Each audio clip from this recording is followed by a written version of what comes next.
Alors, bienvenue tout le monde. Merci d'être présent à cette discussion sur la façon d'encadrer, de légiférer l'intelligence artificielle.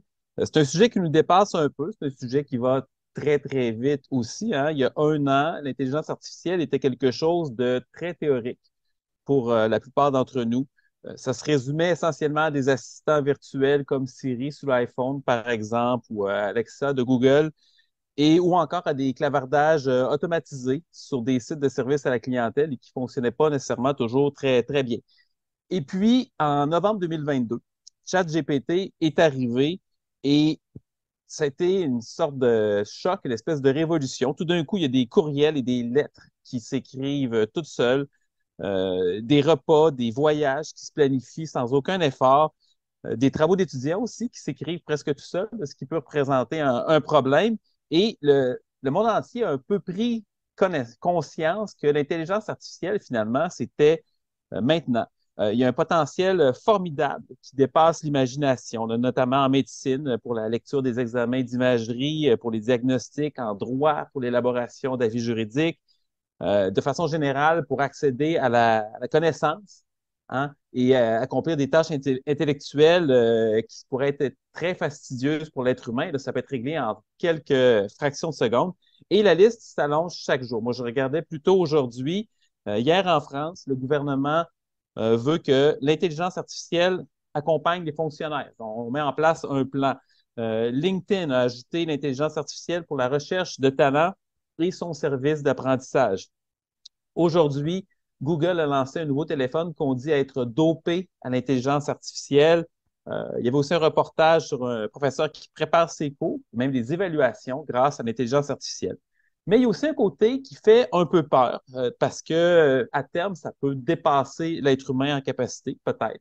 Et ça évoque des scénarios de science-fiction ou même un peu un rappel du réel, hein. Moi, je pense notamment au film Oppenheimer, que plusieurs d'entre vous ont sûrement vu cet été, où, encore une fois, une technologie absolument formidable, mais qui a un potentiel de destruction. Ça ne veut pas dire qu'évidemment que l'intelligence artificielle va aller jusque-là, mais c'est des questions qui sont soulevées par des experts en la matière. Euh, il y a aussi, à plus court terme, d'autres enjeux comme les hypertrucages, les fameux deepfakes, la désinformation aussi, pour laquelle l'intelligence artificielle peut être un outil puissant. Donc, comment créer un environnement réglementaire qui permettrait de profiter des bienfaits de l'intelligence artificielle tout en gardant ses dangers potentiels à l'écart? Je vais commencer par donner la parole à nos panélistes tour à tour et ça sera suivi, comme on l'a mentionné, d'une courte période d'échange avec les panélistes. Et mon intention est de plonger le plus possible dans la période de questions, que je doute qu'elles seront nombreuses. D'ailleurs, les participants sont nombreux aussi. Vous êtes beaucoup. On a plus de 600 participants de tous les horizons qui sont présents aujourd'hui. Donc, je commence la présentation des panélistes que j'inviterai à se joindre à nous. Je commence par Jocelyn McClure. Jocelyn McClure, qui est professeur de philosophie à l'Université McGill et titulaire de la chaire Jarislowsky sur la nature humaine et la technologie. Il est aussi président de la Commission de l'éthique en sciences et en technologie du Québec. Bonjour, Jocelyn. Céline Bonjour Patrick. Castet-Renard.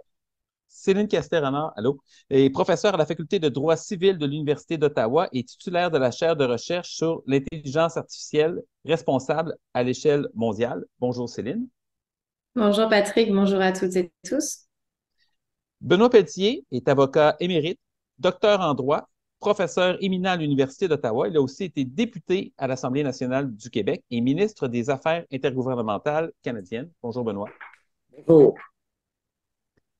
Alors, les panélistes sont aussi les auteurs d'une série de textes sur l'opportunité et la façon d'encadrer l'intelligence artificielle que vous pouvez lire, qui vient juste d'être publié sur le site d'Options politiques dans les deux langues officielles, donc en français et en anglais. Et je mentionnerai aussi qu'il y a d'autres textes qui sont disponibles par d'autres auteurs et d'autres contributeurs à la série, notamment Alexis Morin-Martel, Anne-Sophie Hulin et Jennifer Quaid, en plus des trois panélistes. Donc, c'est une série qui est très intéressante, qui recoupe plusieurs des thèmes qu'on va aborder aujourd'hui dans l'atelier. Puis, il y a beaucoup de références qui sont utiles en hyperlien notamment. Donc, le thème du panel est qui a compétence sur l'intelligence artificielle. C'est évidemment quelque chose qui a une résonance particulière dans un État fédéral comme le Canada. Hein. Quel rôle pour Ottawa? Quel rôle pour les provinces? La question de la compétence au sens plus large aussi soulève la question du rôle pour les gouvernements, mais aussi pour les entreprises. Hein. Ultimement, qui est responsable? Comment fait-on pour encadrer l'intelligence artificielle? Qui devra le faire? Et même, est-ce possible dans la mesure où c'est une technologie qu'on comprend quand même encore assez peu. Donc, je laisse la parole aux panélistes parce que c'est évidemment eux que vous êtes venus entendre à tour de rôle et on va commencer, avant de plonger dans les questions sur les rôles et les compétences, on va prendre un petit pas de côté, parler d'éthique qui doit mener éventuellement au droit. Et cette éthique-là est-elle suffisante pour que le secteur de l'intelligence artificielle s'autorégule? Et ça tombe bien parce que le gouvernement fédéral a annoncé la semaine dernière un cadre volontaire pour les entreprises. Est-ce que c'est suffisant? Est-ce que ça en prend plus? Donc, je donne la parole à Jocelyn McLeod. Merci beaucoup, Patrick, et merci à toute l'équipe de l'IRPP et d'Options politiques là, pour tout le travail qui a été mis dans la préparation de ce dossier. Ouais, quelques commentaires sur le rôle de l'éthique dans le projet d'un encadrement juridique et politique de l'intelligence artificielle. Donc, c'est basé sur le texte que j'ai écrit avec le doctorant Alexis Morin-Martel de l'Université McGill. Je pense qu'on peut d'abord commencer par noter qu'il y a peut-être eu une mauvaise compréhension de la nature de l'éthique comme champ de la pensée humaine lors de, disons, la première prise de conscience des enjeux éthiques soulevés par les avancées en intelligence artificielle. Depuis 2018, on entend beaucoup parler de l'éthique de l'intelligence artificielle, entre autres au Québec, étant donné qu'on a quand même été assez à l'avant-plan avec l'adoption dès 2018 de la Déclaration de Montréal sur le développement responsable de l'intelligence artificielle, la création aussi de l'Observatoire sur les impacts sociétaux de l'intelligence artificielle. Et je pense que plusieurs ont pensé que, bon, l'éthique de l'intelligence artificielle, c'est essentiellement en arriver à la bonne liste de principes ou de valeurs éthiques qui devraient guider le développement de l'intelligence artificielle. Et que ces grandes déclarations, il y en a eu des centaines adoptées à travers le monde, soit par des organismes publics ou par des entreprises privées. Et que ces organismes pouvaient simplement se saisir de ces principes et se laisser guider là, dans leur pratique et que ça pourrait peut-être être suffisant.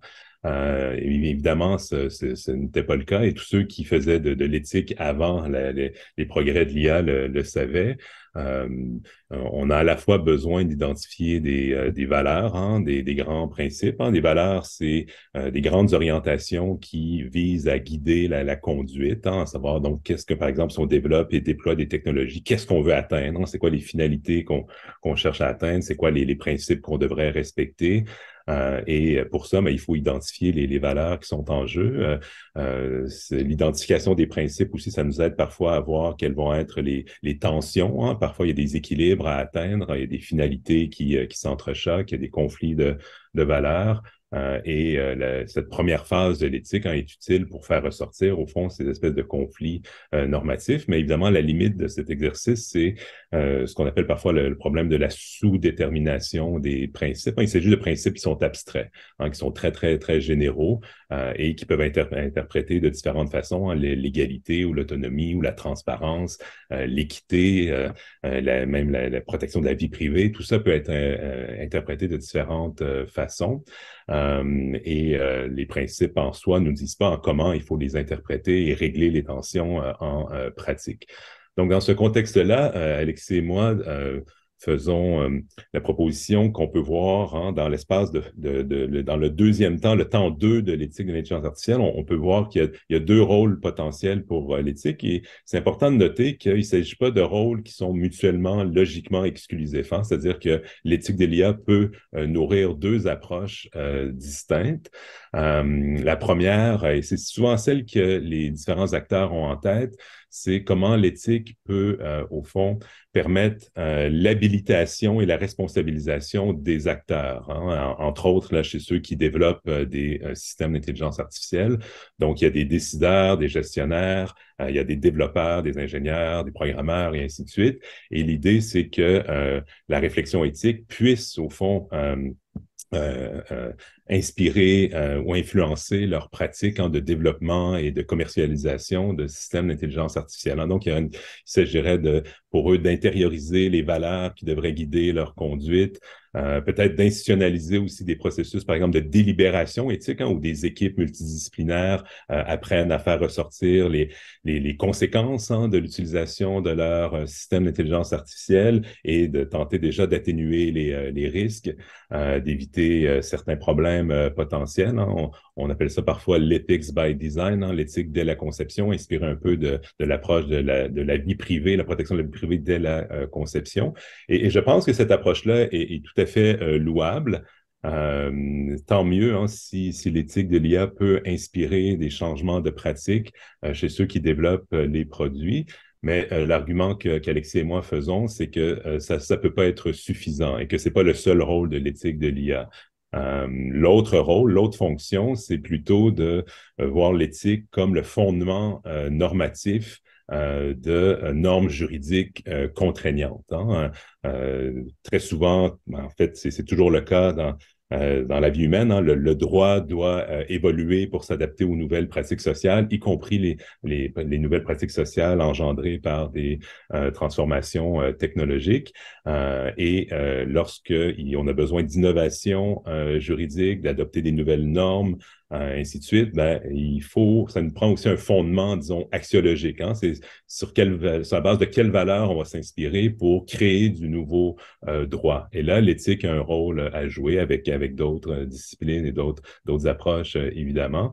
Notre argument, au fond, c'est que à ce stade-ci, on doit voir ce deuxième rôle de l'éthique comme étant prioritaire, une primauté au rôle de l'éthique qui consiste à nourrir l'évolution du droit, parce qu'on ne peut pas se fier simplement à la première approche, c'est-à-dire une forme d'autorégulation par l'industrie sur la base de grands principes abstraits.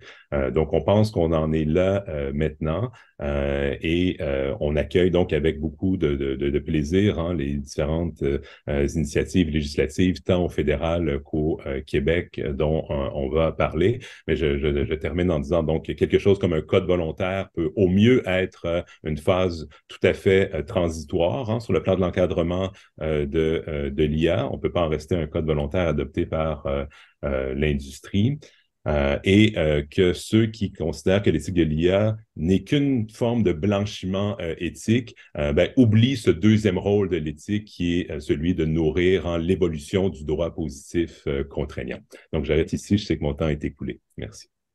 Merci beaucoup, Jocelyn. Donc, c'est intéressant. Ça veut dire qu'on est entré dans une phase transitoire avec un code et ça va nous mener éventuellement à des lois, puisqu'il y a des projets de loi qui sont en cours d'élaboration. Donc, on va aller justement plus vers le cadre juridique. Donc, je vais vers Céline. Pourquoi ça prend une loi? Quel genre de loi ça prend? Est-ce qu'il y a d'autres exemples de législation en cours ou en tout cas sur le point de l'être dont on peut s'inspirer? Donc, Céline, la parole est à vous. Merci beaucoup, Patrick. Moi aussi, je voudrais prendre quelques minutes pour remercier toute l'équipe, l'équipe d'Options Politiques qui nous a permis de présenter ce dossier qui est un résultat d'étape d'une recherche que l'on mène tous ensemble. Les auteurs que vous avez cités, les auteurs qui sont là aujourd'hui, que je remercie d'ailleurs de participer à ce webinaire et à toute la recherche qu'il y a derrière depuis plusieurs mois, une recherche financée par le CRSH. Et je voudrais aussi ajouter que les deux articles que j'ai présentés dans le cadre d'Options Politiques, je ne les ai pas présentés seuls, mais avec ma collègue et amie Anne-Sophie Hulin, qui est professeure de droit à l'université de Sherbrooke. Donc, je voudrais lui rendre hommage aussi, puisque c'est vraiment, ce sont vraiment deux textes écrits à quatre mains. Et effectivement, dans ces deux textes, on s'est posé la question du pourquoi et du comment. Donc, pourquoi faudrait-il légiférer et comment faudrait-il le faire? Alors, pourquoi faudrait-il le faire? C'est vrai qu'on peut accuser les juristes de vouloir toujours faire du droit et de vouloir mettre du droit partout et de vouloir contraindre tout le monde. C'est un peu parfois comme ça qu'on est vu. Et on a parfois l'impression qu'il y a déjà beaucoup de droits, assez de droits et que c'est peut-être pas la peine d'en rajouter. Alors, c'est vrai qu'il existe beaucoup de droits positifs sur lesquels on peut s'appuyer. Il existe évidemment déjà des législations sur la protection des données personnelles, sur la protection de la propriété intellectuelle, sur la protection des consommateurs, de la concurrence. On a des règles en droit pénal. Donc, c'est vrai qu'on ne peut pas du tout parler de vide juridique quand on parle d'une nouvelle technologie. Ça, c'est un premier rappel évident à donner. La vraie question pour le juriste, c'est plutôt de savoir si ce droit est suffisant et s'il permet de bien capter les spécificités de cette nouvelle technologie. Et encore une fois, c'est la question qu'on se poserait à chaque nouveauté. Et là, ce qui nous paraît quand même nécessiter une intervention juridique, législative ou autre, ce serait de voir justement dans quelle mesure ce droit déjà construit est bel et bien respecté. Donc, est-ce qu'on arrive à trouver un équilibre entre ces nouvelles technologies qui arrivent sur le marché et le respect du cadre légal que l'on a déjà, du cadre social que l'on a déjà? Ça, ce serait la première question. Et la deuxième question, ce serait de se demander si ce droit positif permet de bien capter l'objet, les caractéristiques de cette IA, de cette nouvelle technologie. Sur le premier point, je pense que l'arrivée de ChatGPT et des modèles de langage sur le marché, accessibles à tout le monde, a bien montré les failles finalement du droit et du modèle social actuel, puisque on sait très bien que ces modèles de langage sont entraînés avec des milliards de données, des milliards de paramètres, et que ces données sont parfois des données protégées au titre du droit d'auteur, protégées au titre du secret d'affaires, par exemple, du secret d'État, de la confidentialité. Et bien sûr, on sait aussi qu'on utilise beaucoup de données personnelles pour entraîner ces modèles. Et donc, on voit bien que cet entraînement, cette utilisation des données se fait en violation du cadre légal. Donc, on voit bien une certaine souffrance, faiblesse de ce cadre légal. On voit aussi, si on pense aux hypertrucages, les risques de manipulation de l'opinion. Évidemment, en particulier en période électorale, on voit les risques pour la démocratie. On voit les risques pour les personnes les plus vulnérables. Quand on pense aux systèmes d'IA qui permettent de trier ou d'aider à la prise de décision et qui parfois contiennent des biais et engendrent de la discrimination et de l'exclusion. Donc, on voit qu'il y a évidemment un modèle social remis en cause et on voit que le droit actuel ne permet pas d'éviter ces risques, d'éviter l'émergence de ces risques et la propagation de ces risques à grande échelle, puisque les systèmes d'IA sont de plus en plus développés à grande échelle dans tous les pans de la vie sociale et économique. Donc, devant l'insuffisance du cadre actuel, la deuxième question est assez évidente. Oui, il faudrait un droit un peu plus spécial pour capter cette IA. Mais encore faut-il comprendre comment cette IA fonctionne, quels sont les risques, etc. Et parmi les risques que l'on voit à l'heure actuelle, on peut citer par exemple le manque de transparence, on peut citer les risques de discrimination, on peut citer également la complexité, l'opacité. On voit qu'on doit aujourd'hui essayer de minimiser ces risques, d'inciter ou d'obliger les acteurs à minimiser ces risques, voire à prendre certaines mesures avant même de mettre les systèmes d'IA sur le marché. Donc aujourd'hui, effectivement, pour répondre à la deuxième partie de votre question, comment on s'y prend, il y a effectivement des projets à l'ordre du jour au Canada et dans l'Union européenne en particulier, pour essayer de poser des règles en amont des marchés où on va demander aux concepteurs, aux déployeurs, aux utilisateurs d'étudier un petit peu les risques des systèmes d'IA qu'ils conçoivent ou qu'ils utilisent pour essayer de minimiser ces risques. Et au niveau fédéral, nous avons un projet de loi actuellement, le projet de loi C-27, qui s'attache à imposer ces règles sur les risques dans un champ territorial, pardon, dans un champ territorial, oui, et thématique assez restreint, puisqu'il s'agit d'encadrer les systèmes d'IA dans le cadre du commerce et des échanges internationaux et interprovinciaux. J'ajouterais que ce projet de loi fédéral ne vise pas les institutions fédérales, donc ne vise pas le secteur public, donc ne s'adresse qu'aux entreprises qui relèvent de la compétence du fédéral. Et sur ce point, je vais m'arrêter là parce que mon collègue Benoît Pelletier sera plus qualifié que moi pour aller sur les questions de compétences.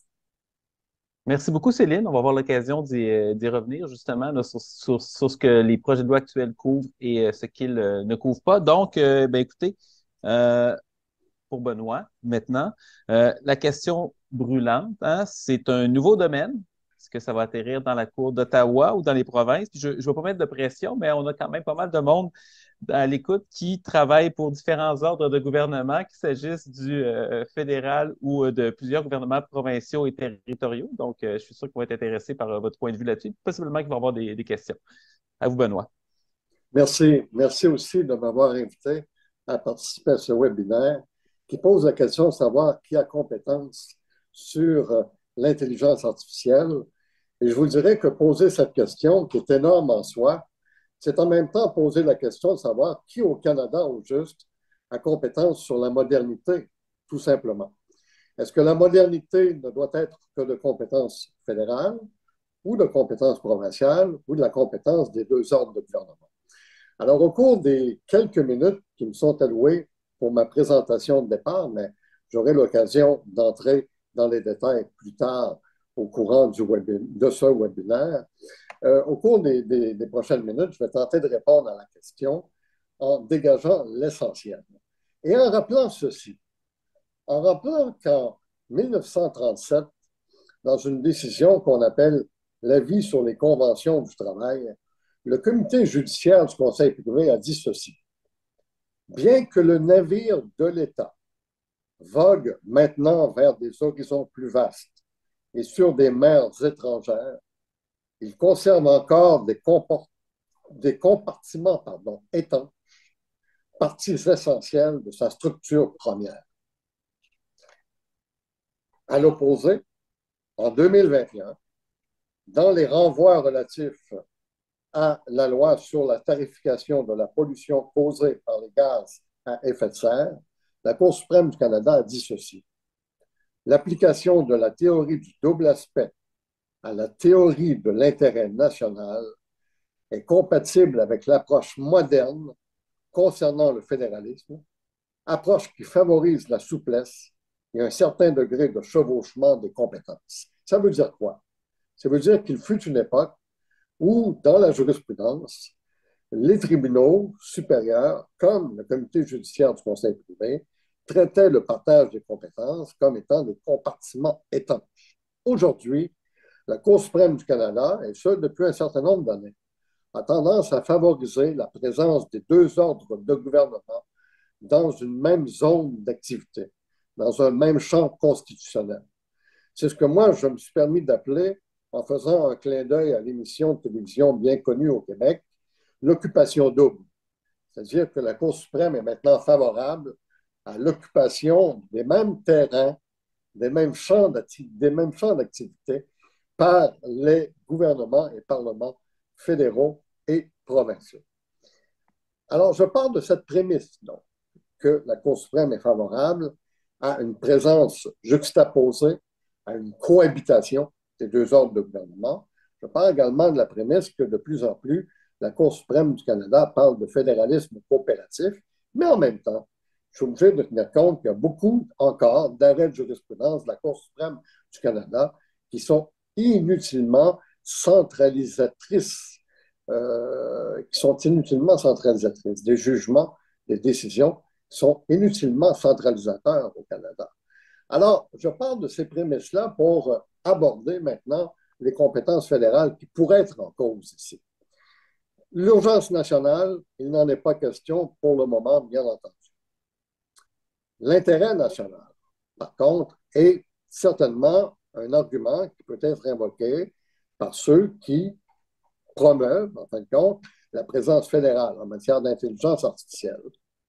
Mais l'intérêt national suppose qu'il y ait une indivisibilité d'une matière, qu'il y ait une unicité d'une matière. Et suppose également qu'on réussisse à faire la preuve d'une inefficacité provinciale, c'est-à-dire qu'on réussisse à faire la preuve que l'omission de la part d'une province de bien réglementer l'activité qui est en cause entraîne des conséquences sérieuses pour l'ensemble du Canada.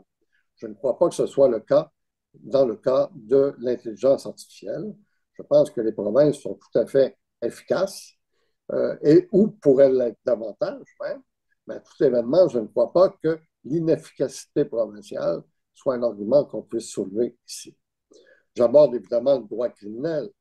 Le droit criminel est un sujet qui est interprété très libéralement par la Cour suprême du Canada jusqu'à présent. Et certainement que le Parlement du Canada et le gouvernement du Canada peuvent invoquer des compétences en matière de droit criminel liées à l'intelligence artificielle. Et il en est de même vraisemblablement pour le trafic et le commerce interprovincial en particulier, et le commerce international. Alors là aussi, ce sont des compétences fédérales bien affirmées, des compétences énumérées, à l'égard desquelles ceux qui sont favorables à la présence fédérale peuvent trouver une assise juridique. Dans le cas des compétences provinciales, évidemment, je termine avec cela. Dans le cas des compétences provinciales, en vous disant qu'on entrera dans les détails plus tard, bien entendu, mais dans le cas des compétences provinciales, il y a bien sûr la compétence en matière de propriété et de droit civil et la compétence sur les questions de nature locale et privée qui peuvent être invoquées par les provinces. Mais nous n'oublions pas également les pouvoirs des provinces importants en matière de santé, en matière d'éducation, en matière de justice notamment, en matière de protection du consommateur, en matière d'environnement et aussi en ce qui concerne évidemment la vie privée et la protection des informations, des données personnelles. Alors, donc, je m'arrête ici. On détaillera tout à l'heure, mais ça vous donne un petit aperçu finalement de toute cette dimension que prend la question de savoir, qui est la question du webinaire, qui finalement a compétence en matière d'intelligence artificielle. Merci beaucoup, Benoît. C'est très intéressant hein, parce que ça va supposer, en tout cas, je ne dirais pas jusqu'à dire des chicanes constitutionnelles, mais certainement des petits tiraillements à savoir qui va vouloir avoir le dernier mot dans les domaines qui vont être affectés. J'aimerais revenir un peu aux sources parce qu'on a avec nous, on a des législateurs ou en tout cas des gens qui vont travailler sur la législation, l'encadrement de l'intelligence artificielle et on sait qu'un des problèmes de l'intelligence artificielle, c'est qu'évidemment, elle fonctionne à partir des données qui sont existantes et que les données historiques peuvent avoir des problèmes. Par exemple, il peut avoir un biais. On sait que ChatGPT, parfois, a tendance à associer les garçons à la science et à la technologie et les filles à la créativité et l'émotion. Et évidemment, ben, en 2023, on n'est plus tout à fait là, mais le corps de données est un petit peu biaisé parce qu'on l'a déjà été. Comment on décide des valeurs que l'intelligence artificielle doit adopter et qui doit décider. Je ne sais pas s'il y a des panélistes qui peuvent intervenir là-dessus. Je ne sais pas, j'aurais tendance à aller vers l'éthicien et le philosophe, mais sans se limiter. Jocelyn, est-ce que tu veux embarquer là-dessus?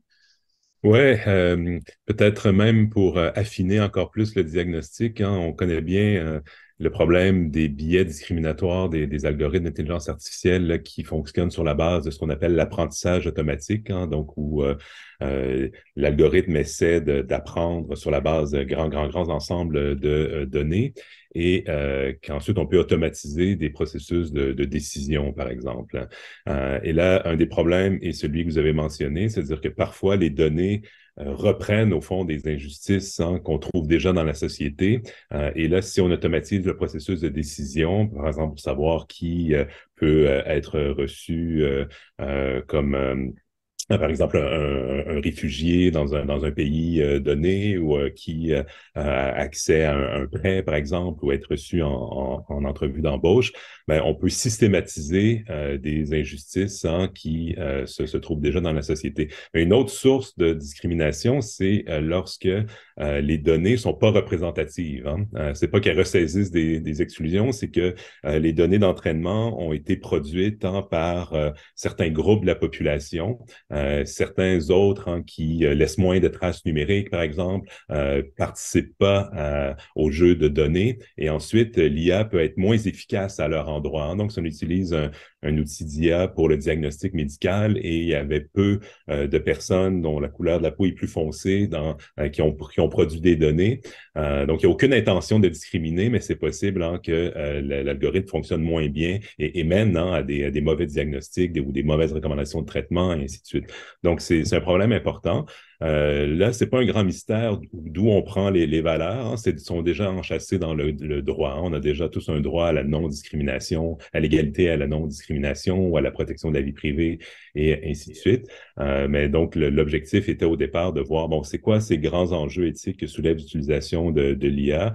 Et maintenant, ben, on est rendu au moment où quels sont les moyens vraiment institutionnels qu'on se dote pour atténuer le plus possible ces risques. Et dans ce cas-ci, ben, ça prend beaucoup de transparence, entre autres, sur les données d'entraînement et une forme de suivi aussi sur l'utilisation. Une fois qu'on utilise l'algorithme, c'est quoi est-ce qu'il y a des patterns dans les décisions ou dans les effets de l'IA? Et ça, ben, on a besoin d'un outil législatif pour imposer ce genre de suivi-là. Merci, merci beaucoup, Jocelyn. Céline, en partant des principes que Jocelyn vient d'articuler, concrètement, du point de vue du législateur, là, on sait que les projets de loi qui sont en cours présentement, le projet européen est peut-être un petit peu plus complet que celui que le canadien, et vous me corrigerez si ce n'est pas le cas. On inclut ça comment dans une loi sur l'intelligence artificielle? Bah, c'est effectivement une des difficultés que rencontre le législateur parce que le principe de non-discrimination, les principes d'égalité existent déjà au frontispice de tous nos textes, dans des chartes, bien sûr, sur les droits fondamentaux, sur les droits humains, dans des lois de non-discrimination, par exemple au travail. Donc, c'est sûr que les principes, on les a déjà, mais encore faut-il pouvoir savoir comment on s'assure que ces principes soient bien respectés dans les systèmes d'IA. Et c'est bien ça toute la difficulté. Pour le moment, dans le cadre du projet de loi fédéral, le projet de loi C27, on va imposer aux concepteurs, aux déployeurs de ces systèmes, aux fournisseurs de ces systèmes, des obligations de minimiser ces risques et de prendre des mesures pour le faire. Et pour l'instant, on n'indique pas énormément dans la loi quelles vont être les obligations concrètes, comment le faire. J'ajoute que à côté de cette loi, il y a un document compagnon qui donne quelques exemples de ce que peuvent être les biais, les risques de préjudice et qui donne quelques pistes pour débiaiser. Et on retrouve, pour faire le lien avec ce que disait Jocelyn, on retrouve bien sûr les questions de base de données, de sous-représentation ou sur-représentation des populations, parce qu'effectivement, ce sont des problèmes que l'on connaît, et notamment sur des outils prédictifs utilisés par les polices, tout ce qui est reconnaissance faciale ou police prédictive.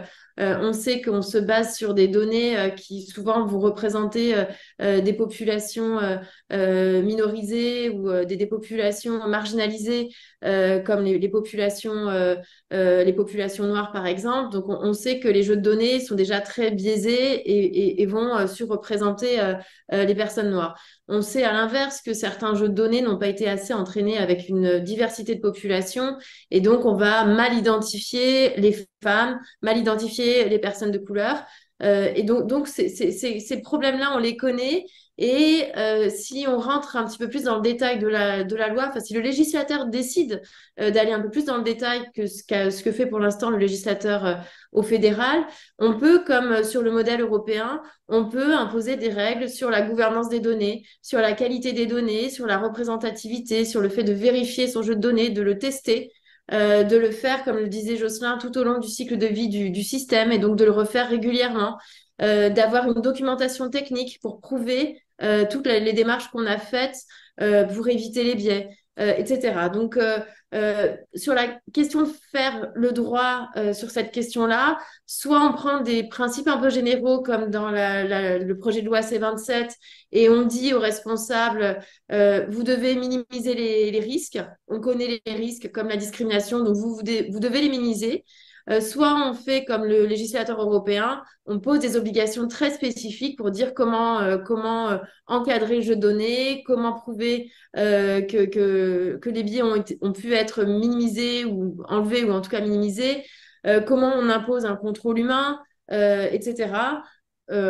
Et en particulier par le biais de la documentation technique. Donc on est plus ou moins, vous voyez, entre les deux modèles, on va plus ou moins dans le détail, on encadre plus ou moins.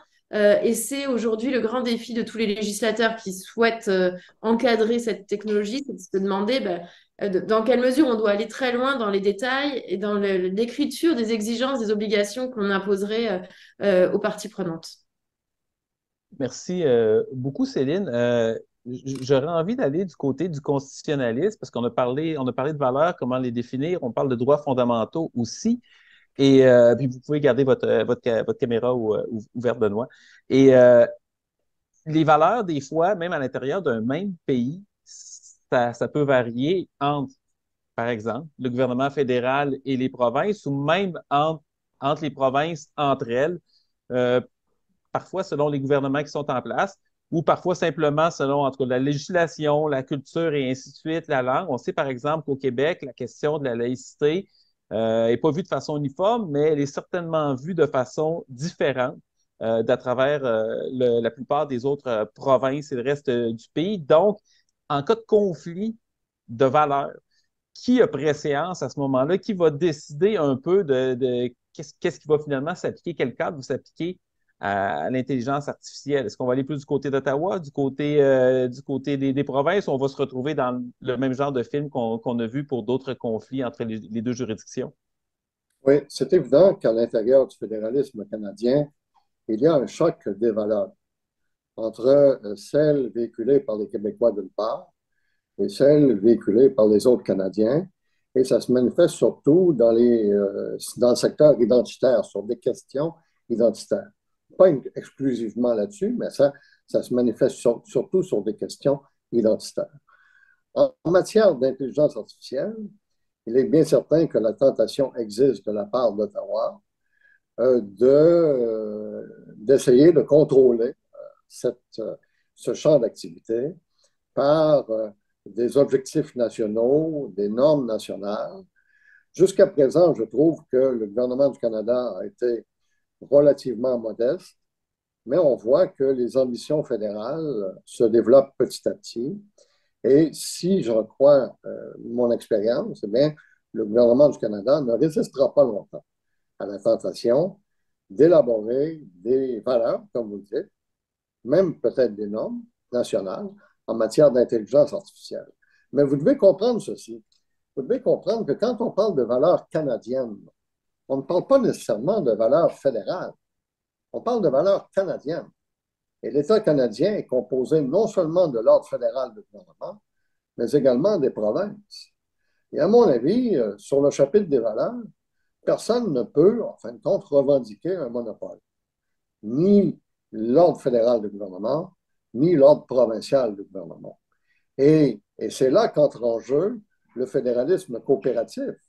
C'est-à-dire que le fédéralisme coopératif doit permettre justement que naisse et que se développe une collaboration fédérale-provinciale afin que finalement on ait d'abord une action qui soit mieux coordonnée, qu'on ait une action qui soit plus solide et qu'on ait vraiment une action intergouvernementale qui soit à l'image du Canada et qui soit à l'image de la volonté des Canadiens. Et s'il y a un domaine où j'en appelle à la collaboration intergouvernementale et au fédéralisme coopératif, c'est bien celui de l'intelligence artificielle. Justement parce que je ne sens pas qu'il y ait pour le moment un choc des valeurs en tant que telles. Peut-être y en aura-t-il un jour en la matière. Alors, ça devient une occasion à ce moment-là pour les deux gouvernements, pour les deux ordres de gouvernement, de travailler en étroite collaboration. Merci, Benoît. Jocelyn, on va passer bientôt aux questions de la salle, mais vous vouliez ajouter un petit mot là-dessus. Oui, mais en fait, Et pour, j'invite en même temps les autres panélistes à lever la main chaque fois qu'ils veulent m'interrompre ou ajouter ou compléter la réponse. Oui, Jocelyn. Oui, oui, c'est en fait pour appuyer fortement le propos de Benoît. Je pense que le fédéralisme coopératif est l'approche sur laquelle il faut miser et ça devrait se faire de façon, souhaitons-le, assez naturelle, hein, parce que l'intelligence artificielle s'incarne dans de multiples applications qui touchent l'ensemble des sphères de la vie humaine, hein, des plus intimes aux plus publiques, hein, tant le débat démocratique que notre vie la plus intime. Et c'est clair que des usages de différents types d'algorithmes, ça peut être des algorithmes prédictifs qui servent d'aide à la décision, ça peut être des IA génératives qui génèrent du contenu, ça peut s'incarner dans des formes de robots, hein, c'est-à-dire des véhicules autonomes et d'autres IA qui s'incarnent, hein, dans des outils, hein, qui peuvent se déplacer de façon autonome. Donc, ça touche le transport, ça touche l'éducation, ça touche la santé, ça touche culture et communication. L'IA, c'est les algorithmes de recommandation qui sont à la base des plateformes que l'on utilise aujourd'hui, hein, des plateformes comme Spotify, en passant par les réseaux sociaux. Donc, c'est clair que ça touche à plusieurs champs de compétences des provinces, hein, et dans un régime fédératif, là, Benoît l'a dit, il y a des ordres de gouvernement qui sont en principe souverains dans leur champ de compétences, mais qui doivent souvent aussi coopérer. Et ce faisant, donc, les provinces et Québec en particulier est parfaitement, me semble-t-il, autorisé et doit même prendre l'initiative sur le plan de légiférer dans ses champs de compétences pour encadrer l'usage des IA là, dans tous les champs dont j'ai mentionné. Et je pense que le Québec, cette prise de conscience maintenant est faite, mais on est encore au premier stade là, de ce parcours. Mais je dirais que la prise de conscience est maintenant chose faite et on est dans un processus là, qui devrait mener aussi à soit des politiques publiques ou soit des projets de loi en cette matière, mais qui viennent aussi du Québec. Merci, Jocelyn. Céline, vous voulez ajouter un mot là-dessus? Oui, un mot rapide pour faire aussi du pouce à ce qui vient d'être dit. Et en effet, Jocelyn vient de le mentionner, il y a aussi des travaux, de réflexions en cours au Québec et dans d'autres provinces pour justement se poser la question d'une réglementation de l'IA également. Et en effet, comme tous les secteurs d'activité sont concernés, finalement, la nouveauté, pour revenir à ce que je disais au tout début, c'est pas tant la question de la nouveauté de l'objet que de sa spécificité et des faiblesses du droit actuel qui doivent nous inciter à prendre des lois et ce faisant à considérer les cas d'usage, les différents secteurs d'activité et prendre effectivement des règles en fonction de ces secteurs, ce qui nous ramène à souvent des compétences soit exclusives, soit partagées. Et donc, aucun secteur n'y échappant, il n'y a aucune raison finalement que le gouvernement fédéral puisse tout capter au prétexte de la nouveauté de l'objet. Certes, ce n'est pas un objet en tant que tel qui apparaît dans la Constitution, mais les cas d'application, les secteurs dans lesquels on retrouve l'IA sont en revanche connus. Donc, il n'y a pas de raison de ne pas appliquer cette grille d'analyse que l'on connaît depuis longtemps. Ça pose la question, et j'ajouterais aussi d'ailleurs que la question est la même en Europe. Il y a aussi la question, c'est pas une fédération, l'Union européenne, et donc le texte que je mentionnais tout à l'heure capte un champ d'application très large et donc capte beaucoup de cas d'usage de l'IA. Mais on garde quand même des champs de compétences traditionnels des États et en particulier la responsabilité, les questions de responsabilité civile et pénale relèvent de la compétence des États. Et même s'il y a un autre projet de directive sur la responsabilité du fait de l'IA dans l'Union européenne, la Commission européenne et l'Union européenne le fait avec prudence pour respecter les compétences des États. Donc, si on présente parfois des textes de manière un petit peu brutale, en laissant croire qu'on a un texte qui va tout couvrir et tout va être réglé en une seule fois, c'est probablement pas ce qui va se passer en raison de la répartition des compétences et en raison aussi de cette approche globale qui est parfois globale, mais qui n'empêche pas aussi des approches sectorielles. Par exemple, dans le domaine du transport aérien, on sait que les avions intègrent déjà beaucoup d'IA et qu'il y a beaucoup de règlements, de certifications spécifiques à ces transports. Et donc, l'utilisation de l'IA dans ce domaine-là va se faire par le biais du secteur d'activité. Même chose pour la santé. Donc, de toute façon, on n'aura jamais un texte unique qui va tout régler. Tant en raison du caractère transversal et sectoriel, mais aussi en raison de la répartition des compétences. Donc, ça va être très complexe aussi au plan normatif. Non, c'est intéressant parce que dans le fond, faut séparer deux choses, c'est-à-dire, puis vous corrigerez, mais il y a des problèmes, des enjeux qui sont spécifiques à l'intelligence artificielle qui vont continuer d'évoluer puis auxquels on n'a probablement même pas encore pensé. Mais il y a beaucoup d'applications de l'intelligence artificielle qui concernent des domaines qui existent déjà, mais pour lesquels l'intelligence artificielle est essentiellement un outil, mais ne changera pas la dynamique fondamentale des activités. Le commerce va rester le commerce et donc la réglementation sur le commerce s'applique. Même chose pour la responsabilité. Pendant que je commence, je fais la transition aux questions de la salle qui commence à s'additionner. C'est probablement vers vous que je me dirigerai, Céline, pour la première. Vous l'avez mentionné tout à l'heure, pourquoi le projet de loi C-27 exclut-il présentement les organismes du gouvernement fédéral alors que c'est un projet de loi qui émane du fédéral? Est-ce qu'il y a une raison qu'on sait pour ça? Je ne connais pas la raison, mais pour l'instant, si on regarde le projet de loi C-27, c'est un véritable projet de loi. Alors, quand je dis projet de loi C-27, j'ai oublié de mentionner que je parle de la troisième partie sur l'IA et les données. Je ne parle pas des deux autres parties sur la protection des données personnelles. Donc, je parle de la LIAD ou ADA en anglais. Donc, dans cette partie-là, c'est vraiment du droit obligatoire avec des sanctions pénales. Donc, on est vraiment sur du droit très prescriptif. Alors que parallèlement, le gouvernement fédéral, vous l'avez mentionné Patrick, a aussi révélé la semaine dernière un code de conduite volontaire pour les entreprises. Donc là, on est dans une norme moins prescriptive, basée sur le volontariat, qui ne sera sûrement pas sanctionnée, en tout cas pas pour l'instant. Et donc, on voit aussi apparaître des lignes directrices à l'égard du fédéral dans l'utilisation de l'IA générative. Donc, on voit aussi d'autres types de normes moins prescriptives s'additionner autour de la loi C-27. Donc, on a la loi C-27, on a un document compagnon qui vient un petit peu l'expliquer. On a ce code de conduite pour les entreprises s'agissant de l'IA générative, code de conduite volontaire, et des lignes directrices qui sont aussi des recommandations pour les institutions fédérales qui utiliseraient l'IA générative. Donc pour l'instant, c'est tout ce qu'on voit poindre s'agissant du fédéral. J'ajoute quand même qu'on a déjà une directive sur la prise de décision automatisée du Conseil du Trésor, qui n'est pas non plus un instrument prescriptif, c'est plutôt un instrument de politique. Et donc, pour l'instant, on pourrait dire que pour le fédéral, le secteur public fédéral, on préfère y aller plutôt par recommandation, encadrement un peu plus flexible.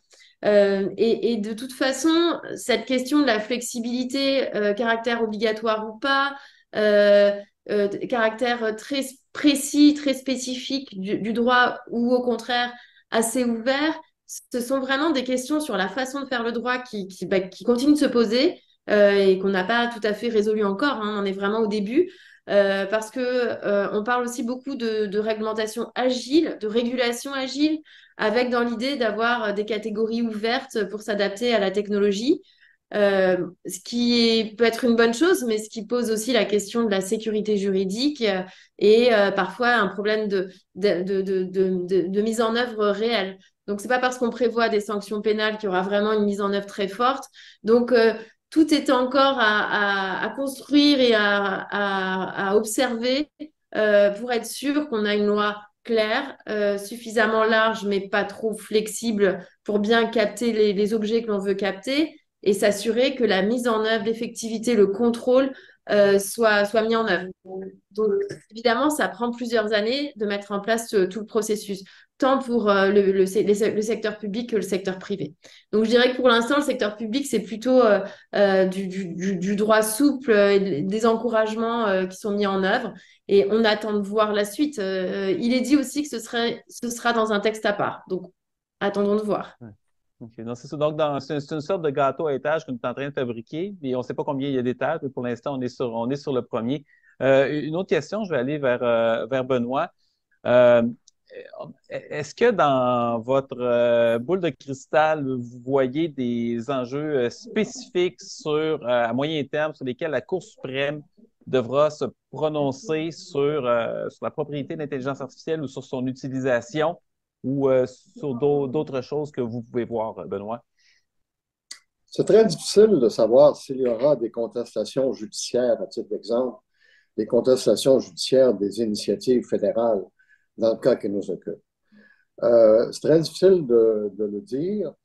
Je sais néanmoins que le Parlement du Canada a l'intention en fin de compte, d'énoncer le principe fondamental du droit à la vie privée de façon législative. Je ne parle pas de façon constitutionnelle, évidemment. Alors, ça veut dire qu'il y a des ambitions fédérales qui, jusqu'à présent, ne sont pas totalement avouées, qui vont peut-être faire en sorte qu'éventuellement, il va y avoir des contestations judiciaires. Et évidemment, s'il y a de telles contestations, on va regarder à ce moment-là les compétences fédérales qui font partie de ce qu'on appelle ces pouvoirs généraux. Alors, ça, c'est l'urgence, c'est l'intérêt national et c'est également la question des pouvoirs résiduels dont je n'ai pas parlé d'entrée de jeu. La question des pouvoirs résiduels peut être soulevée également à l'appui de la compétence fédérale, bien que, à mon avis, s'il est soulevé, il ne devrait pas être retenu cet argument-là, pour le motif que l'intelligence artificielle, à mon sens, n'est pas une matière en tant que telle, d'abord et avant tout, et pour le motif également que les pouvoirs résiduels, normalement, sont appliqués par la Cour suprême du Canada en appui à d'autres compétences qui sont des compétences énumérées. Parmi les compétences énumérées, là, j'ai mentionné le droit criminel et également, j'ai mentionné trafic et commerce. Alors, voilà pour les compétences fédérales qui peuvent être en cause. S'il y a un conflit, évidemment, entre une loi fédérale, là, je ne parle pas de conflit de valeur, je parle vraiment de conflit dans les lois en tant que telles, de sorte que les lois fédérales et provinciales ne peuvent pas être appliquées en même temps. S'il y a un conflit, bien entendu, là, il y aura l'application de la primauté fédérale. Ce sont les grandes règles qu'on appliquerait devant les tribunaux s'il y avait contestation, mais honnêtement, je ne vois pour le moment rien se présenter de la sorte à l'horizon. Intéressant. Il va falloir voir effectivement à mesure que les lois vont être complétées. Puis là, on sait que le Québec aussi va préparer une législation là-dessus. Ça va peut-être nous donner une partie de la réponse à ce moment-là. Une question ici qui touche à la fois l'éthique et le droit. Quelle devrait être la part de responsabilité des concepteurs et celle des utilisateurs dans la mesure où il n'y a pas nécessairement de consentement libre de toutes les implications, ou même surtout éclairé de toutes les implications de l'intelligence artificielle. Donc, je dirigerai peut-être la question vers Jocelyn. Évidemment, si Céline ou Benoît vous compléter, vous êtes les bienvenus. Jocelyn. Oui, c'est une bonne question. C'est une des questions difficiles là, de l'éthique de l'IA, la question de la responsabilité à la fois morale et éventuellement légale là, pour les effets des usages des systèmes d'IA. Et ce qu'on voit émerger dans les écrits présentement, c'est une conception, disons, complexe et qu'on appelle parfois distribuée de la responsabilité. Hein, en ce sens que ça va être difficile de dire, bon, il y a un acteur qui a utilisé une technologie qui a engendré tels effets et la chaîne de causalité est très claire là, entre l'acteur ou l'agent et les effets. Les causalités, là, ils sont souvent difficiles à établir, mais une conception distribuée essaie d'isoler quelle est la part de responsabilité de tous ceux qui sont impliqués là, dans la chaîne là, du développement, à la commercialisation, à l'utilisation. Et bon, dans certains cas, ça va être clairement comment un utilisateur a utilisé l'IA de façon irresponsable et ça a engendré des torts. Et donc, ça va être cette personne-là qui va être tenue responsable. Dans d'autres cas, ça va être clairement les concepteurs qui n'ont pas mis toutes les mesures en place pour atténuer les risques ou qui ont passé certaines étapes, qui sont contrevenus à certaines normes. Donc, c'est difficile d'y répondre dans l'abstrait. La réponse, disons, la plus générale, c'est une conception distribuée de la responsabilité où on essaie de vraiment d'isoler la part de responsabilité des différents acteurs. Ça semble complexe, mais je pense qu'on le fait déjà hein, dans plusieurs domaines et je pense qu'un des messages on devrait envoyer le plus fortement, c'est contester l'espèce d'idée d'un exceptionnalisme de l'IA, ou comme si l'IA, c'est un cas complètement sui generis, hein, puis qu'on ne peut pas apprendre des autres domaines. Dans plusieurs des technologies qu'on utilise, on a affaire justement à cette responsabilité très complexe et diffuse, et on ne déresponsabilise pas les acteurs et les utilisateurs pour autant. Donc, il faut s'inspirer de ce qui marche ailleurs. Et souvent, ce qui m'inquiète lorsque des collègues en IA ou dans d'autres disciplines nous mettent d'abord en garde hein, contre la possibilité d'une intelligence artificielle générale hein, qui dépasserait l'intelligence humaine ou qui serait peut-être même consciente et qui créerait un risque existentiel pour l'humanité, c'est que ça alimente cette espèce d'image-là d'un exceptionnalisme de l'IA, alors qu'il s'agit de technologies, en fait, basées sur des algorithmes très sophistiqués, mais on régule déjà hein, les vols commerciaux ou les médicaments et ainsi de suite. Et il faut s'inspirer de ces approches en déjà éprouvées là, en pratique. Céline, vous voulez compléter? Je vais avoir une autre question pour vous tout de suite après. Ok, bah, très rapidement, parce que je vois qu'il y a beaucoup de questions et ce serait formidable si on arrive à répondre à toutes. Dans les textes canadiens et européens, on vise des responsables, donc la question est pas si difficile aujourd'hui. Les concepteurs sont visés au Canada, ne sont pas visés en Europe. On parle plutôt des fournisseurs de systèmes qui mettent sur le marché les systèmes. Et la catégorie qui est apparue avec le déploiement des modèles de langage, c'est la notion de déployeur, qui n'est pas tout à fait la notion d'utilisateur, parce que les utilisateurs sont un peu passifs tels qu'ils étaient présentés jusqu'à présent, alors que les déployeurs, ce sont ceux qui vont prendre des modèles de langage généraux, par exemple, et qui vont les entraîner pour répondre à des besoins spécifiques. Et on voit ça de plus en plus dans les entreprises, où on va prendre un modèle comme Bard ou ChatGPT pour répondre à des besoins de l'entreprise. Et à ce moment-là, on va l'entraîner avec les données et à accomplir les tâches qui intéressent l'entreprise. Donc, dans ce cas-là, l'entreprise sera déployeur et sera aussi responsable pour la part la concernant, et ça rejoint le caractère distributif. Il y a une chaîne de responsabilité, tout le monde va être responsable, mais chacun pour la part, la part sur laquelle il est intervenu finalement. Donc ça me paraît pas être un problème insurmontable et les textes prévoient déjà des solutions. Merci. Céline, j'en profite, je vais devoir torturer un peu chacun des panélistes en demandant, puis c'est très bien, la réponse était succincte. Si vous êtes capable de ramasser un peu vos réponses, on va passer plus de questions, parce qu'évidemment, le temps est limité. Je vais avoir une autre question que je vais vous lancer, Céline, mais ça pourrait aller à d'autres ensuite. On parle évidemment, l'intelligence artificielle est beaucoup menée par des géants technologiques, et même quand ce ne sont pas eux qui l'initient, ça finit par être eux qui se l'approprient, comme dans le cas de Microsoft et de OpenAI.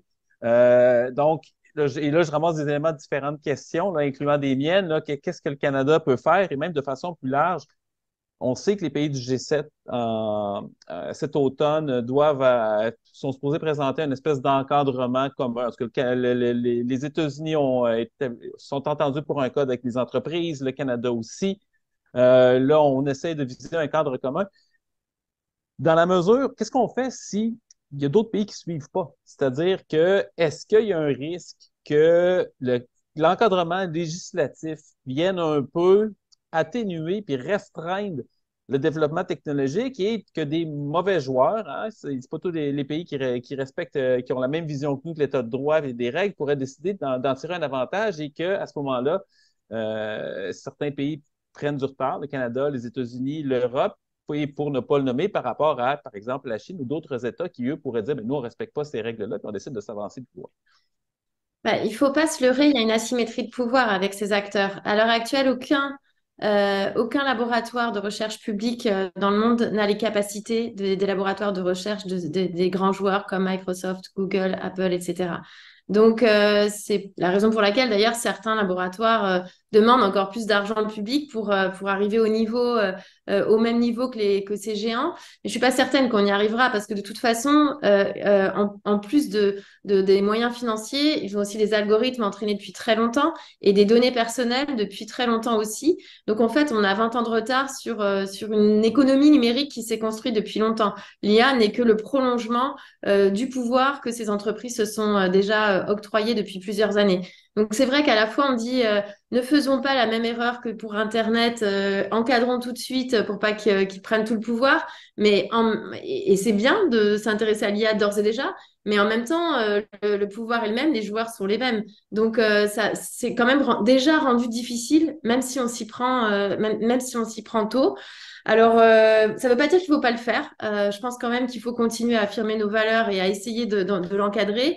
Et plus on est nombreux, plus les pays sont nombreux à dire voici les règles de mon marché, tu ne peux pas mettre ton produit sur mon marché si tu ne respectes pas mes règles, plus on a de chance quand même de négocier un petit peu, en tout cas certaines pratiques, pour que ce soit pas forcément l'économie, les intérêts économiques qui prévalent à chaque fois, mais qu'on ait quand même aussi des valeurs de bien commun.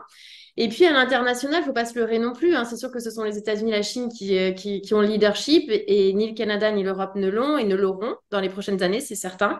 Donc, il faut quand même aussi essayer de trouver des compromis. Et c'est vrai que pour l'instant, les États-Unis encadrent très mollement. Le code de conduite de Biden est très mou, n'oblige pas à grand-chose. Et la Chine, quand la Chine est intervenue, elle vient d'adopter une loi sur l'IA générative pour protéger son modèle politique avant tout, par peur que les utilisateurs interrogent trop sur la doctrine et la doctrine socialiste. Donc, avant toute chose, ces grands acteurs, ces leaders technologiques, ces leaders mondiaux technologiques, protègent leur modèle politique et économique avant toute chose. Mais c'est vrai que je pense malgré tout que le Canada et l'Union européenne ont un rôle à jouer. On est un peu dans un deuxième cercle. On a un rôle à jouer pour essayer d'embarquer un maximum d'autres pays au G7, à l'OCDE, au Conseil de l'Europe aussi. Il y a un projet de traité international, je voyais qu'il était mentionné dans le chat, pour essayer de contrebalancer. Il y a une asymétrie de pouvoir, elle est évidente. Ça ne veut pas dire qu'on ne doit pas essayer de s'unir pour quand même faire un contrepoids. Oui, puis j'imagine à ce moment-là, une action commune va peut-être avoir plus de chances de réussir que si, par exemple, on considère le poids seul du Canada, comme quand on regarde, par exemple, ce qui se passe par rapport à Meta et Facebook. Je reviens dans les questions de compétences. Je me dirige vers Benoît. Est-ce que le Québec devrait attendre qu'il y ait une loi fédérale complète en bonne et due forme, là, parce qu'on a un début de cadre législatif, mais qui n'est pas encore complet, pour avoir sa propre loi, ou le Québec devrait-il agir avant ça? Non, je pense que le Québec doit, comme il le fait dans bien d'autres matières, faire preuve de leadership en matière d'intelligence artificielle. Vous savez, les cas où il y a application de la prépondérance fédérale dont je parlais précédemment sont quand même des cas qui sont bien ciblés par la Cour suprême du Canada.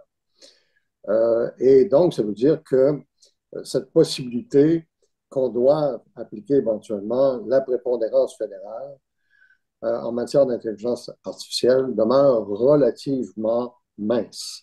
Cette possibilité-là demeure relativement faible, à mon avis. Donc, le Québec doit assumer un leadership et doit également assumer un leadership par rapport, je dirais, à l'international, par rapport finalement à ce qui se fait un peu partout dans le monde. Là, évidemment, je renvoie aux compétences des provinces en matière internationale, qui est un autre gros enjeu du fédéralisme canadien. La question peut se poser de savoir jusqu'où les provinces peuvent-elles aller sur le plan international, mais c'est surtout par rapport à la conclusion de traité ou à la négociation de traité que ces questions-là se posent. Pour le reste, je ne peux que souligner que la Constitution canadienne ne définit pas du tout les pouvoirs internationaux, ni du gouvernement du Canada, ni ceux des gouvernements provinciaux. Ce sont des pouvoirs qui, dans chaque cas, relèvent de la prérogative royale.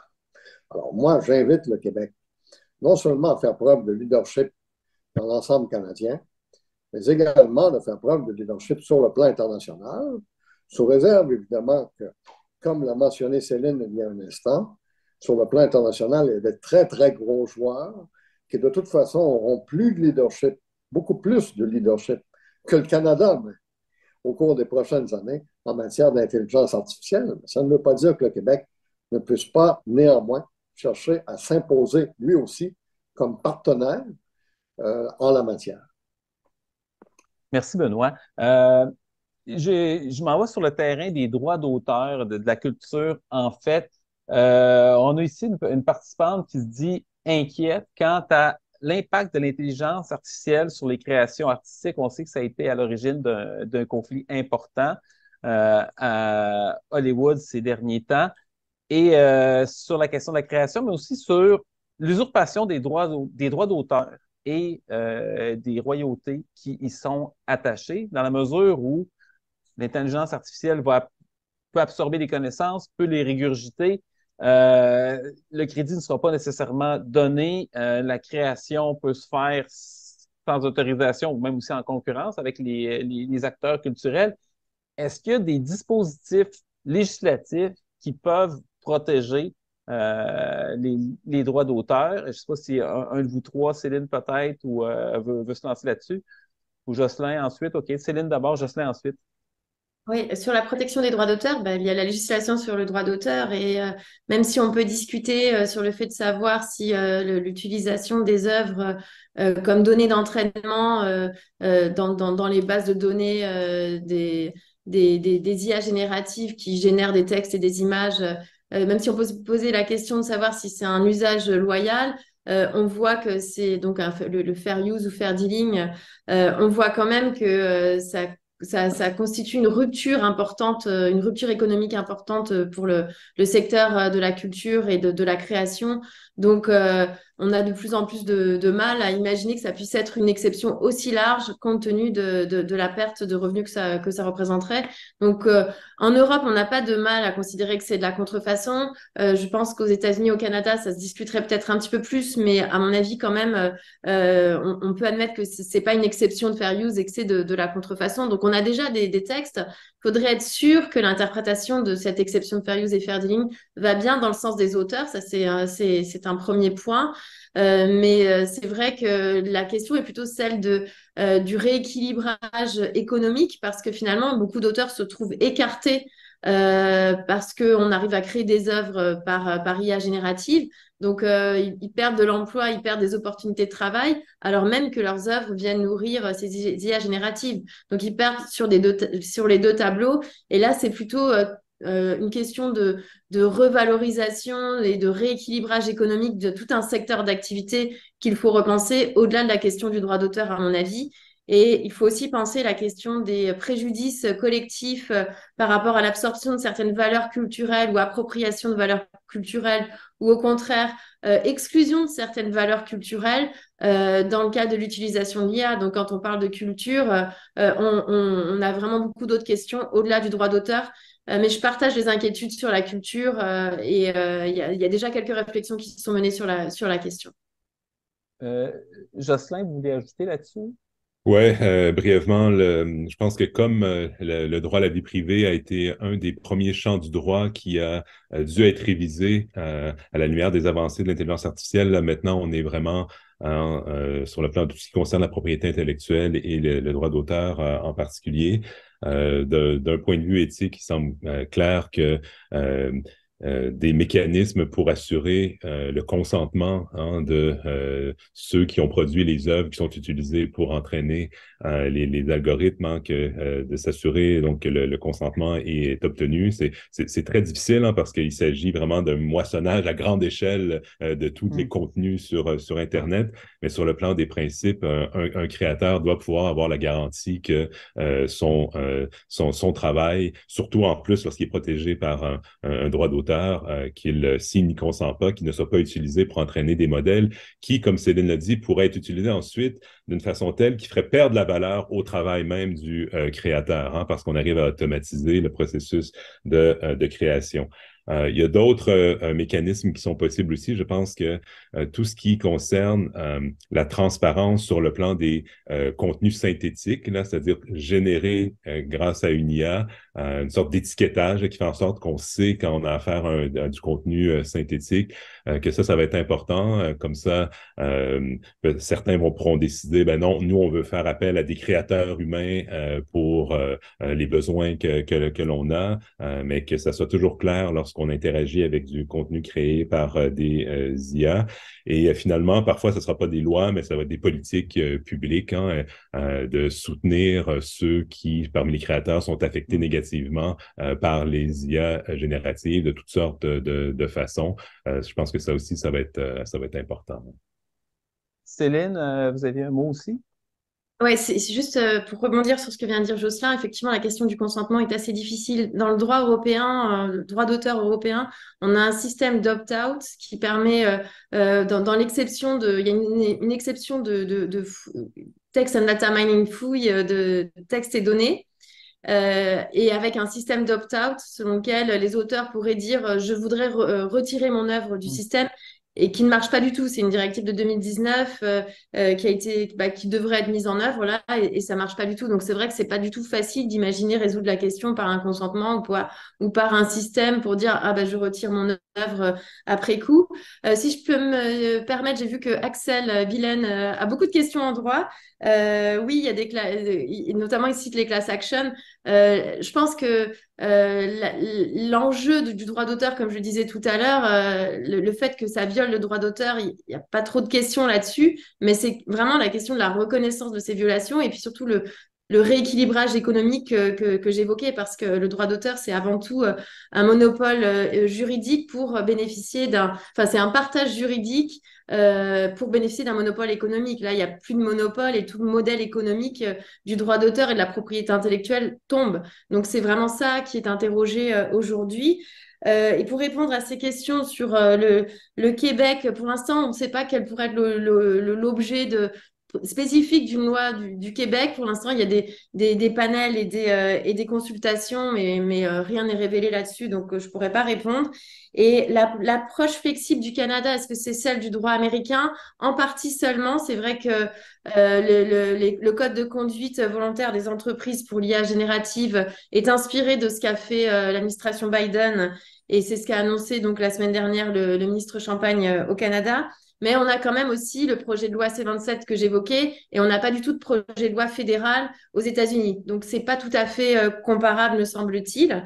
Et puis, oui, l'Union européenne, on est encore en trilogue, mais on sait quand même qu'il y a un certain nombre de règles qui sont fixées, comme par exemple la définition de l'IA, on est à peu près au clair maintenant, même si elle a changé. Enfin, il y a encore beaucoup, beaucoup de choses à apprendre du texte européen, puisqu'il n'est pas encore définitif, mais on voit quand même les grandes lignes. On voit quand même que la façon de faire le droit en Europe est assez différente de le faire au Canada, et notamment les précisions avec lesquelles l'Europe va et tout le détail, tous les cas qui sont cités, c'est pas du tout l'approche canadienne, et ça, on peut quand même le dire, quels que soient les résultats du trilogue et quel que soit le texte, le détail du texte lui-même, qu'on suivra avec beaucoup d'attention. C'est super intéressant le dernier point que vous venez de mentionner, puis je vais attirer l'attention là-dessus, le fait que la rédaction des lois en Europe est extrêmement différente de la façon dont on rédige des lois au Canada. Et moi, je sais que c'est, par exemple, dans le cas des mesures qui ont été prises pour la loi pour encadrer Meta et Google, par exemple, on s'est tourné vers la législation australienne qui était un peu plus compatible avec notre façon de penser ici, alors que l'Europe a eu des solutions qui étaient différentes et que, par exemple, qui a réussi à prendre des ententes avec Google. Je pense que c'est quelque chose comme 1500 ententes pour des publications individuelles dans 15 pays. Mais c'est une législation qui était complètement différente. Et nos législateurs à Ottawa ont tendance à moins être à l'aise avec les approches européennes à cause justement de cette incompatibilité-là. En tout cas, peut-être que l'intelligence artificielle va nous aider à faire le pont, à transformer des lois européennes en lois canadiennes. Je reviens sur une question un peu plus fondamentale, peut-être un peu éthique. En plus des biais que l'on connaît, est-ce qu'il y a un risque présentement que l'intelligence apprenne, au-delà des hallucinations qu'on sait dont elle peut faire l'objet, est-ce qu'elle peut apprendre à mentir et ainsi ensuite propager certaines idéologies. Est-ce que c'est une possibilité? Je ne sais pas, j'irai peut-être avec Jocelyn là-dessus. Ouais, bon, c'est une crainte de ceux qui considèrent que les progrès vont être continus et peut-être même exponentiels en IA, que l'IA devienne de façon intrinsèque, disons, stratégique pour atteindre ses objectifs. Présentement, c'est pas là où on en est. Moi, je pense que ça, c'est encore très spéculatif. Là où on en est, c'est des IA justement qui fabulent, hein, c'est-à-dire qui pensent donner des réponses correctes, mais qui sont tout simplement fausses, hein, parce que il s'agit de prédictions basées sur des grandes corrélations. Donc, pour l'instant, il s'agit plutôt de fabulation. On ne sait pas encore comment, en IA, comment régler ce problème-là. Donc, ça exige une très grande prudence dans toute utilisation des IA génératives pour générer des contenus qui sont sensibles. Il faut savoir qu'elles elles demeurent très faillibles et qu'il n'y a pas de moyen encore de corriger ce problème. Mais il ne s'agit pas encore là d'une IA qui aurait une sorte de volonté intrinsèque de manipuler. On n'en est pas du tout là encore sur le plan de la technologie. Moi, je doute qu'on y arrive vraiment à courte échéance, mais des collègues éminents sont en désaccord avec moi sur cette question. C'est intéressant parce qu'on a tendance à, quand on fait affaire avec l'intelligence artificielle, on a vraiment l'impression qu'il y a quelqu'un qui réfléchit de l'autre côté, qui nous donne des réponses, mais présentement, il n'y a pas de conscience. N'ayant pas de conscience, bien, il n'y a pas de volonté de mentir, mais évidemment, elle peut se tromper. Le temps avance, encore une ou deux questions. Euh, En cas de confrontation, je vais vers Benoît, en cas de confrontation entre les ordres de gouvernement fédéral et provincial, est-ce qu'il y a au-delà des recours devant les tribunaux, est-ce qu'il existe des solutions constitutionnelles qui pourraient préserver ce fédéralisme coopératif? Et là, je vais peut-être rajouter une parenthèse de ma part, ou si finalement on n'est pas à la merci un peu de la volonté du gouvernement fédéral s'il décide d'intervenir un peu plus pesamment dans des champs de compétences provinciaux. Benoît? Je vais répondre quand même rapidement à votre question, étant donné que le temps passe, comme vous l'avez mentionné. Mais premièrement, je vous dirais que au-delà d'une confrontation ou au-delà d'une querelle entre les ordres de gouvernement, existent toujours évidemment les mécanismes intergouvernementaux, c'est-à-dire qu'il y a une communication entre les gouvernements, il y a des discussions, il y a souvent un effort pour régler les conflits en dehors de la place publique, évidemment, privément. Mais le Canada, néanmoins, le fédéralisme canadien se caractérise par le fait qu'il a très peu de mécanismes intergouvernementaux qui sont, comment dirais-je, permanents. Très, très peu qui sont permanents, dans le sens où on n'a plus maintenant beaucoup de conférences fédérales provinciales réunissant les premiers ministres et provinciales territoriales également, et provinciales, fédérales et territoriales. On en a très, très peu qui réunissent les premiers ministres. Les provinces se sont dotées du Conseil de la Fédération qui pourrait jouer un rôle éventuellement dans la consolidation des opinions, des points de vue des provinces et des territoires. Mais ce n'est pas une instance fédérale, provinciale, territoriale. Mais ce que je dirais, c'est ceci en concluant mes propos, c'est que, vous savez, plusieurs en ce moment, j'en connais, plusieurs abordent la question de l'intelligence artificielle en mettant l'accent beaucoup sur les compétences provinciales, qui sont évidentes en matière de travail, je l'ai dit, en matière d'éducation, santé, et ainsi de suite. Mais moi, j'ai plutôt tendance à regarder les compétences fédérales et à me demander, y a-t-il une place pour les provinces? Et vous allez me dire, pourquoi regardez-vous les compétences fédérales en premier? Je les regarde en premier parce qu'on a une jurisprudence qui est relativement centralisatrice de la part de la Cour suprême du Canada. Donc, on a une jurisprudence qui, malgré le principe du fédéralisme coopératif, est relativement sensible à la présence fédérale, relativement sensible aux arguments fédéraux et relativement sympathique également aux interventions fédérales. Alors donc, ça dépend de quel angle avec lequel on regarde la question. Mais moi, je vous dirais qu'il y a certainement place aux deux ordres de gouvernement, pour les deux ordres de gouvernement, dans ce champ d'activité tout à fait nouveau et fascinant. Merci. Je prends une dernière question qui va permettre de faire un peu le pont vers ce qui s'en vient. Euh, est-ce qu'on attend des réglementations au niveau provincial cet automne ou en fait, moi, j'ajouterais les prochaines étapes, dans quel ordre? On doit s'attendre un petit peu à quoi, tant du côté du gouvernement fédéral que du côté des provinces, puis je dirais probablement avec Céline là-dessus. Boule de cristal.